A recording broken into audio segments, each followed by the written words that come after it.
2002년에 저는 인디애나에 있는 한 대학에서 연구원으로 한 1년 반 정도를 있었습니다. 근데 그때 상황이 허락치 않아서 저만 일단 오게 되고 저희 가족들은 한국에 몇 달간을 머물렀어요. 근데 몇 달간 저 혼자 있는데 제가 외로웠을까요? 안 외로웠을까요? 별로 안 외로웠습니다. 왜냐하면 2002년 딱 그맘때 월드컵이 있었던 거예요. 그래가지고 그냥 그 한 게임 한 게임을 설레이는 마음으로 기다리고 막 혼자서 소리 지르면서 응원하고 나름대로 그 시간을 그렇게 보냈고, 또 한 8강전 할 때부터는 보스턴에 있던 제 친한 친구가 와가지고 경기도 같이 보면서 그렇게 지냈어요. 근데 그것도 뭐 잠깐이죠. 시간이 지나고 한두 달 지나니까는 외로워지기 시작하더라고요. 반면에 이번에 오리곤에 제가 혼자 있을 때는 외로웠습니다. 그냥 혼자서 밥 먹는 것도 쉽지 않고 또 뭐 이렇게 그냥 가족에게 매일 전화했어요. 매일 전화하고 심심하다, 또 재미없다, 그냥 글 쓰는 거 외에는 별 할 일이 없었어요. 그래서 이제 교육자분들께도 제가 별로 그냥 재미없습니다 이렇게 얘기했더니 저한테 그러면 이상한 변호사 우영우를 보라고 누가 그래가지고 그거를 보긴 봤는데 뭐 볼 때는 좋았는데 그게 뭐 제 외로움을 삭혀주지는 않았던 것 같아요. 자, 우리의 삶을 가만히 보면요, 각자 나름대로의 외로움이 있습니다. 나이가 들어서 경험하는 외로움이 있고요, 또 젊었을 때 경험하는 젊은 날의 외로움이 있어요. 또 사람들과 떨어져 있어서 갖게 되는 외로움도 있고, 사실은 사람들이 옆에 있지만 심지어는 가족과 함께 있는데도 불구하고 우리가 느끼는 우리의 외로움이 있습니다. 더욱이 우리의 영혼 가운데는 하나님 말고는 채워질 수 없는 그런 공간이 있기에 사실 인간은 늘 고독한 존재입니다. 물론 우리가 뭐 사회적인 존재들이고, 또 사람을 사귀기도 하고 새로운 사람을 만나기도 하고, 또 뭐 성격이 외향적이기도 하고, 또 옆에 사람이 있기도 해요. 그러나 그 가운데도 고독은 존재합니다. 그래서 많은 철학자들이 이 고독에 대한 연구를 많이 했는데요, 그 중에 칸트라고 하는 철학자가 만들어낸 용어 중에 그런 것이 있습니다. 한번 띄워주시겠어요? 누가 독일어 잘하는 분 있으면 좀 읽어주시면 참 좋겠는데, 저도 독일어를 배우긴 배웠는데 이게 발음하기가 쉽지가 않습니다. 웅게셀리게 게셀리히카이테 뭐 이렇게 발음하기도 쉽지 않은 이 단어는 비사교적 사교성입니다. 이 말은 무슨 말이냐면, 우리가 뭐 다른 사람 사귈 수 있어요. 교제할 수 있습니다. 그러나 그 교제와 사귐 이전에도 인간은 원래 고독이 선행한다라는 의미예요. 그래서 인간의 이 실존적인 고독을 우리가 생각하게 됩니다. 근데 이것은 실존이라는 말은 사실은 인간이 그 상황 속에 처해져 있고 인간의 본질상 이것을 벗어나기가 쉽지 않은 거예요. 그래서 사실은 이 고독은 실존적인 문제라고 하는 것, 그것이 그만큼 우리의 삶의 무거운 문제이고 모두 다 가지고 있는 문제이고 쉽게 해결할 수가 없는 문제입니다.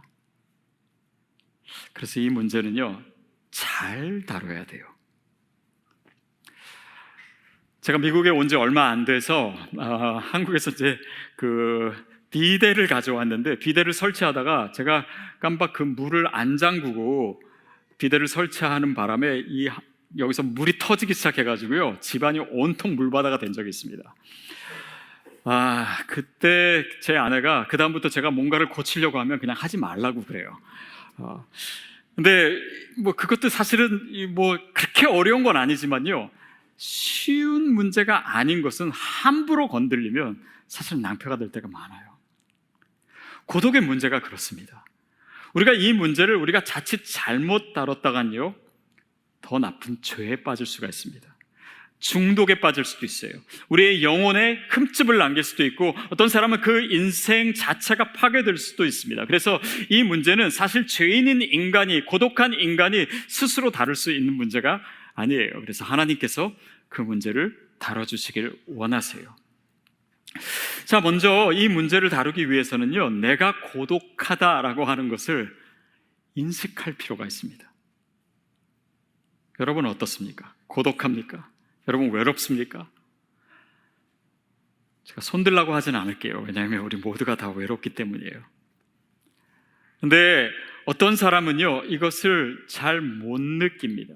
그냥 단지 나의 옆에 사람이 많고 나는 정말 외롭지가 않아서라기보다는 마치 배가 고파도 배고픈 것을 인식하지 못하는 사람이 있어요. 뭐 거식증에 걸렸다든지, 아니면 뭐 거식증이라는 게 그런 거잖아요. 내가 이걸 먹으면 살찔까 봐 그 두려움 때문에 먹지 못하는 거라든지, 아니면 실제로는 배가 고픈데 위가 너무 약한 거예요. 위가 너무 지쳐 있는 거예요.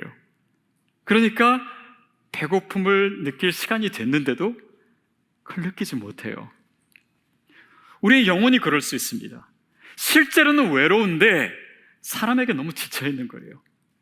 그러니까 그것을 소화할 능력이 없으니까 나는 사람들 곁에 있고 싶지 않아.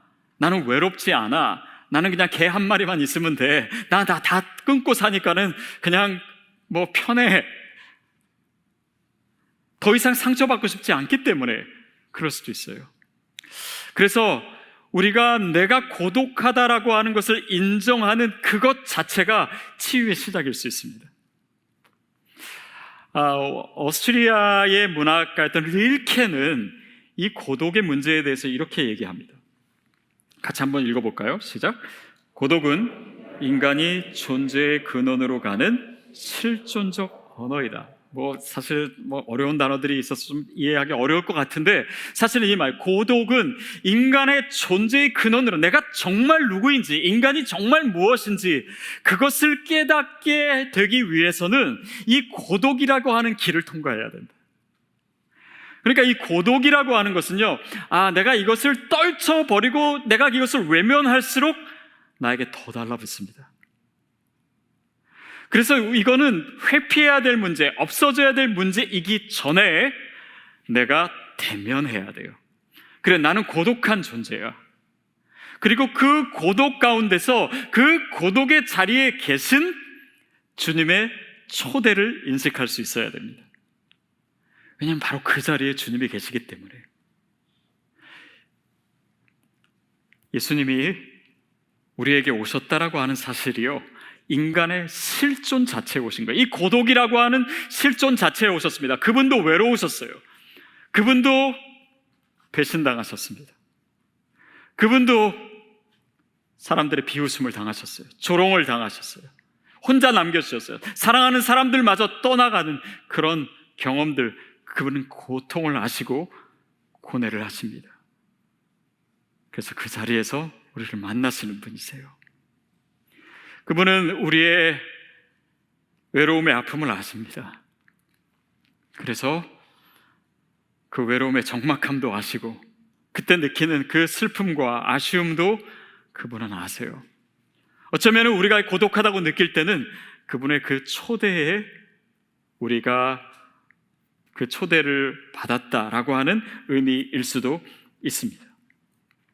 자, 근데 이 문제를 하나님께서 어떻게 해결하시는가, 그것을 오늘 본문을 통해서 우리가 살펴보기를 원하는데요. 고독은 물론 여러 가지 경우에 외로움도 느끼고 또 여러 가지 상황에서 생길 수 있지만, 인간 그 실존 자체가 외롭다라고 하는 의미는 뭐냐면, 인간은요, 기본적으로 자기중심적입니다. 인간은 이기적이에요. 그러니까 그 인간의 죄된 본성 자체가 우리 스스로를 고독하게 하는 것입니다. 자, 이 말은 무슨 말이냐면, 우리의 죄의 문제와 연결되어 있다는 거예요. 왜냐하면 죄라고 하는 것은 그 자체로 나 자신을 추구하는 경향과 연결되어 있어요. 욕심입니다. 탐욕입니다. 그 자신을 추구하는 교만이에요. 이 모든 죄의 습성이 이 외로움의 문제와 연결되어 있기 때문에 주님은 이 죄의 문제를 해결하심으로 우리의 고독의 문제를 해결하기를 원하세요. 그것이 오늘 본문이 얘기하고 있는 것입니다. 우리 6절, 7절 말씀 우리 같이 다시 읽겠습니다. 시작. 하나님과 사귐이 있다 하고 어둠에 행하면 거짓말을 하고 진리를 행하지 아니하니거니와 그의 빛 가운데 계신 것 같이 우리도 빛 가운데 행하면 우리가 서로 사귐이 있고 그 아들 예수의 피가 우리를 모든 죄에서 깨끗하게 하실 것이요. 자, 우리가 하나님과 사귐이 있다고 하면서 어둠 가운데 행하면 그거는 거짓말을 행하는 것이고 또 진리를 행하지 않은 것이다. 근데 이 말은요, 사실은 의미상 7절을 우리가 읽은 다음에 읽는 것이 더 좋습니다. 왜냐하면 우리가 하나님과 정말 교제하기 시작하고 하나님이 정말 내 안에서 일하기 시작했을 때 그분이 우리를 빛 가운데 행하게 하시고 우리의 죄의 문제를 다스려 주세요. 그런데 그 전에 있는 것이 뭐냐면 7절에 우리가 그분이 빛 가운데 계신 것 같이 우리가 빛 가운데 거하면 서로 사귐이 있고, 근데 이것을 우리가 잘 해석해야 됩니다. 빛 가운데 거한다고 했을 때 보통은 우리가 그러면 죄 짓지 않는 것, 그것이 빛 가운데 행하는 것이 아닌가. 근데 그 말은 그 뒤의 말과 이어지질 않아요. 다시 말하면 내가 죄 지지 않으면 우리가 서로 사귈 수 있다. 여러분, 우리가 서로 사귀는 게 서로가 다 죄가 없어서입니까? 그렇지 않죠. 그러면 예수님도 그분이 죄 있는 사람은 절대 상대하지 않으셨나요? 아니지요. 예수님이 세리와 죄인들과 창기들 늘 같이 어울러셨어요. 그러니까 빛 가운데 행해야지만, 죄가 없어야지만 우리가 서로 사귐이 있다라고 하는 것은 좀 이상합니다. 그리고 더 이상한 것은 빛 가운데 행하면 그 다음에 그 아들 예수 그리스도의 피가 우리를 모든 죄에서 깨끗하게 하실 것이요. 아니, 우리가 죄 없이 그렇게 깨끗하게 빛 가운데 행해야지 예수님이 우리를 깨끗게 하신다고요? 오히려 정반대 아닙니까? 그러니까 이 말은 뭐냐면 이 빛 가운데 행한다라고 하는 것은 단지 우리의 행위의 문제가 아니라 관계의 문제예요. 우리가 죄인임에도 불구하고 주님 앞에 나아가는 그 믿음의 문제를 얘기하고 있는 것입니다. 하나님께서 우리를 사랑하실 때 우리가 죄가 없는 상태에서 사랑하신 것이 아닙니다. 로마서 5장 8절 말씀 우리 같이 읽겠습니다. 시작. 우리가 아직 죄인 되었을 때 그리스도께서 우리를 위하여 죽으심으로 하나님께서 우리에게 대한 자기의 사랑을 확증하셨느니라. 우리가 뭐 되었을 때라고요?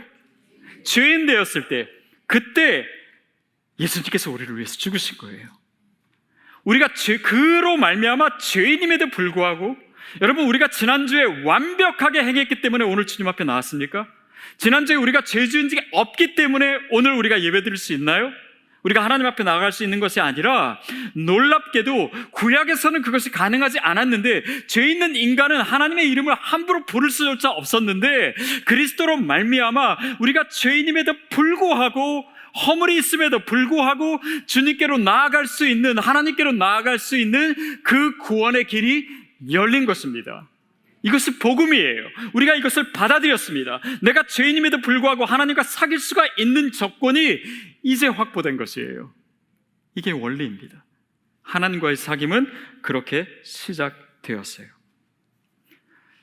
자, 그러면 우리가 주님 앞에 이렇게 떳떳하게 부끄럽지 않고 그리스도의 의를 의지해서 나아가는 것입니다. 그러면 우리가 주님 앞에서 어떤 태도가 필요할까요?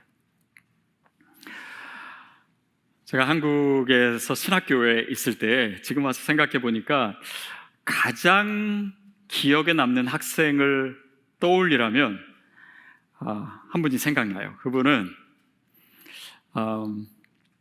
아마 1학년 때인데 이렇게 저는 시험을 보지 않고 나중에 페이퍼 내는 것 같고 그걸 갖고 성적을 줬거든요. 근데 이 교수일도요, 몇 년 하다 보면은 이게 이 학생이 쓴 건지 아니면 베껴 쓴 건지 금방 압니다. 근데 이 페이퍼 자체가 이 학생이 쓰기에는 너무 좋게 쓴 거예요. 그래서 살짝 의심이 들었고 찾아보니까 아니나 다를까 여러 좋은 자료를 좀 짜집게서 했더라고요. 그래서 이 학생을 불렀습니다.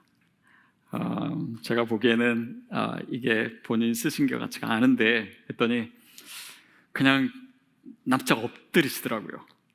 교수님 죄송합니다. 제가 회사 다니느라고 너무 바빠가지고 페이퍼를 제대로 쓸 시간이 없었습니다. 사실 제가 몇 년 있는 동안 그런 경우들이 몇 번 있었어요. 근데 그러면 보통 어떠냐면요, 그 학생들이요, 그다음부터 저를 피하기 시작합니다. 앞자리에 앉던 학생들도 이제 뒤에 앉기 시작해요. 그리고 저쪽에 있는 게 봐도요, 길을 돌아서라도 저를 피합니다. 왜냐하면 좀 캥기는 것이 있기 때문에. 근데 이 학생은 달랐어요. 그냥 죄송합니다 하라고 제가 페이퍼 다시 쓰겠습니다. 그래서 페이퍼를 다시 쓰고 그 다음부터 더 인사를 잘하시고 제 사무실에도 찾아오고 뭐 음료수도 갖고 오고, 그 다음에 제가 교회에서 설교할 때는 그 예배에도 참석하고, 또 다른 교회에 갔을 때도 또 그곳에도 오고, 심지어는요, 제가 얼반 있을 때 이 출장 왔다고 해서 여기도 찾아오셨어요. 지금까지도 연결돼 있어요. 제가 너무 고마운 거예요. 여러분, 저는 이런 모습이 바로 복음 가운데서 하나님이 우리에게 원하시는 모습이라고 믿습니다. 그 학생이 그 다음부터 또 표절했을까요? 그렇지 않아요. 그러니까 그 교제 가운데, 하나님과의 교제 가운데 우리의 삶이 변하기 시작하는 것이지, 너희가 죄 없이 깨끗하게 되어야지만 나에게 올 수 있다, 그것은 복음이 아닙니다. 그것은 율법이에요.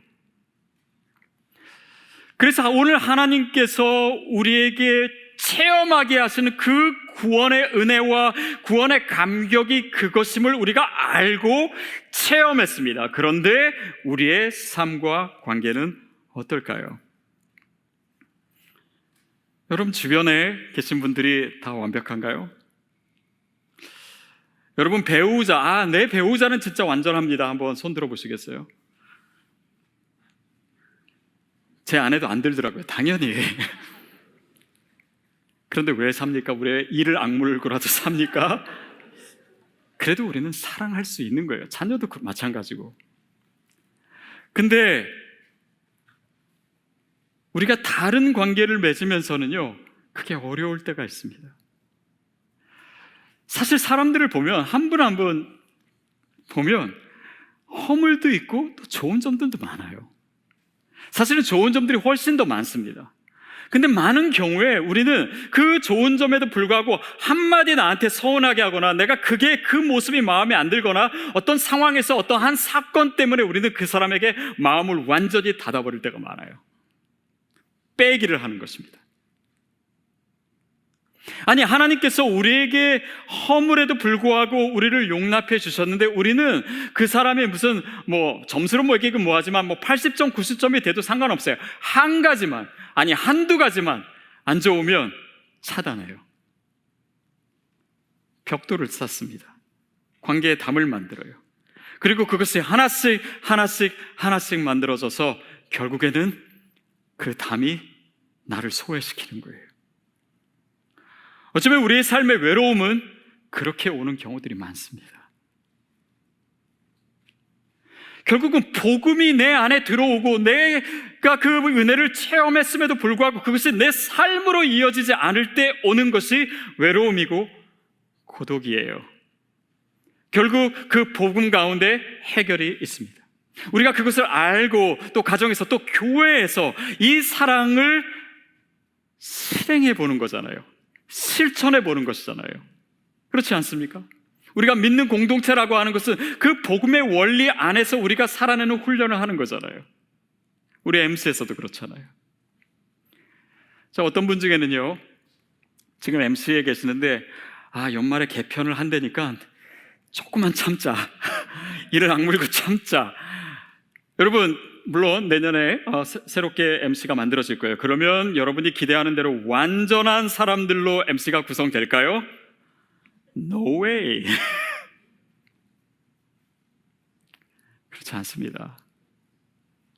그런데 우리가 나와 다른 사람, 내 마음에 한두 가지가 안 드는 그 사람을, 이 복음의 원리를 내가 알았기 때문에 그들을 빼는 것이 아니라 그들을 품는 그 훈련 자체가 바로 양육이에요. 이것은 책상에서 배우는 것이 아닙니다. 강의를 듣는다고 되는 것이 아니라, 그러면서 이 복음을 내가 살아내는 훈련을 하면서 때로는 힘들지만 때로는 이를 악물고라도 그 모습을 통해서 내가 그리스도의 복음을 깨닫고 하나님이 나를 어떻게 받아주셨는지, 하나님이 어떤 긍휼함으로 어떤 사랑으로 내 옆에 계시고 내 안에 계시는지 그것을 체험하면서 우리의 믿음이 자라기 시작하는 거예요. 저는 저와 여러분에게 그 복음이 실체가 되기를 축복합니다. 시편 133편 1절에서 3절 같이 읽겠습니다. 시작. 보라, 형제가 연합하여 동거함이 어찌 그리 선하고 아름다운고, 머리에 있는 보배로운 기름이 수염 곧 아론의 수염에 흘러서 그의 옷깃같이 내림 같고, 헐몬의 이슬이 시온의 산들에 내림 같도다. 거기서 여호와께서 복을 명하셨나니 곧 영생이로다. 형제가 연합하여 동거함이 어찌 그리 아름다운고. 하나님, 저도 좀 주변에 그렇게 선하고 아름다운 사람만 있으면은 저도 그렇게 할 수 있어요. 근데 과연 이 시편이 그런 사람들을 보면서 지어진 걸까요? 그 뒤에 나와 있는 내용이 이것을 조금 더 설명해 줍니다. 머리에 있는 보배로운 기름이 수염 곧 아론의 수염에 흘러서 그의 옷깃같이 내림 같고. 그러니까 이 기름의 이미지라고 하는 것은 뭐냐면, 구약 사람들에게 있어서는 왕의 대관식 때 왕의 머리에 기름을 붓습니다. 제사장이 될 때 또 머리에 기름을 부어요. 다시 말하면 마치 제가 정말 부족한 인간임에도 불구하고 여러분이 제가 목사이기 때문에 그나마 소중히 여겨주시는 것처럼 그 옆에 있는 사람들을 하나님의 자녀이기 때문에, 그리스도께서 의롭다 하신 하나님이 사랑하는 대상이기 때문에 그에게 기름을 붓는 그 존귀한 자로 우리가 대하는 것입니다. 그 실체를 넘어서서 또 그 밑에 헐몬의 이슬이 시온의 산들에 내림 같도다. 헐몬산에 잡초와 같은 보잘것없는 풀일지라도 그 아침에 영롱한 이슬이 맺히면 그 빛에 반타돼서 그 풀잎조차도 아름답게 보이고 눈부시게 보이는, 바로 그 역할을 위해서 저와 여러분을 그 관계 가운데 두신 것입니다. 그것이 믿음의 공동체예요. 그것이 좋은 사람들끼리, 마음 맞는 사람끼리 지내는 것보다 훨씬 더 아름답고 훨씬 더 선한 것입니다. 저와 여러분에게 그 은혜가 있게 되기를 바랍니다. 그래서 하나님은요, 예수 그리스도로 인해서 우리의 죄의 문제를 어떤 행동의 문제, 우리의 완전함의 문제, 그런 율법적인 문제가 아니라 관계의 문제로 바꿔주신 거예요. 그것이 하나님의 의도입니다. 그것이 복음이에요. 그것이 우리가 믿는 것입니다. 그것이 우리가 주님께 받아들여진 하나님의 원리예요. 다시 말하면 우리의 죄의 문제를 해결해 주심으로 우리의 외로움의 문제를 해결하고 계신 것입니다. 주님과의 관계에 있어서, 또 우리와 다른 사람과의 관계에 있어서. 몇 년 전에 어느 한 성도님이 저에게 기도 제목을 나누기를, 자기 회사에 사장님이 있는데 이분이 예수를 안 믿습니다. 제가 이분을 전도하고 싶습니다. 그래서 늘 기도하고 저에게 기도 제목을 나눠주셨어요. 그리고 그 회사에서도 정말 믿는 사람으로서 행동하기 위해서 정말 부단히도 노력하시는 모습을 많이 보았습니다. 근데 한 번은 저에게 한번 회사에 와주실 수 있냐고, 그렇게 해서 이 사장님 만나주실 수 있냐고, 그래서 제가 기쁜 마음으로 갔습니다. 갔는데 정말 이분이 그런 크리스찬의 모습으로 살아셔서 그런지 사장님의 마음이 너무 많이 열려 있는 거예요. 그러면서 본인이 이렇게 화학약품 이런 것들을 연구하시는 분인데 하나를 저한테 가르쳐 주시더라고요. 저는 믿지 않는 분에게 설명을 듣고 제가 은혜 받은 것은 그때가 처음이었던 것 같아요. 뭐냐면 우리 몸을 이루고 있는 이 단백질 중에요, 레미닌이라고 하는 것이 있습니다. 그것은 뭐냐면 세포 조직을 구성하는 데 있어서 그 생존에 굉장히 중요한 역할을 한대요. 구체적으로는 세포와 세포를 연결해주는, 그래서 이것을 이 접합성 단백질 이렇게 얘기하더라고요. 그러니까 세포와 세포를 연결시켜주는 역할이에요. 근데 이 중요한 세포의 모양이 어떻게 생겼냐면, 화면을 보여주시겠어요? 십자가 모양으로 생긴 거예요. 그러니까 이분이 사실은 이걸 보고 자기는 깜짝 놀랐다는 거예요. 그리고 이 레미닌을 전자현미경으로 확대해서 봤더니 실제 모습은 어땠냐면 바로 저 모습입니다. 여러분, 서로와 서로를 연결하는 이 모습이, 이 비밀을 우리가 우리의 몸속에 가지고 살고 있는 거예요. 자, 이것이 사도 바울은 이것을 어떻게 설명하고 있냐면 골로새서 1장 17절에서 이렇게 얘기합니다. 우리 같이 읽을게요. 시작. 또한 그가 만물보다 먼저 계시고 만물이 그 안에 함께 섰느니라. 예수님을 설명하면서 이렇게 만물보다 예수님이 먼저 계시고 그 안에서, 예수님 안에서 함께 섰느니, 영어로 뒤에 어떻게 하나, In Him all things hold together. 모든 것이 서로 연결되어 있다. 그분 안에서. 여러분, 이 흔적과 이 비밀이요, 우리 몸 안에 있습니다. 예수 그리스도께서 사시는 일이에요. 십자가의 모양이에요. 여러분, 오늘 다른 것은 다 기억 못하셔도 좋습니다. 이 한 가지만 기억하면 돼요. 십자가는 더하기입니까? 빼기입니까? 대답 못하신 분들을 위해서 더하기입니까? 빼기입니까? 십자가는 더하는 거예요.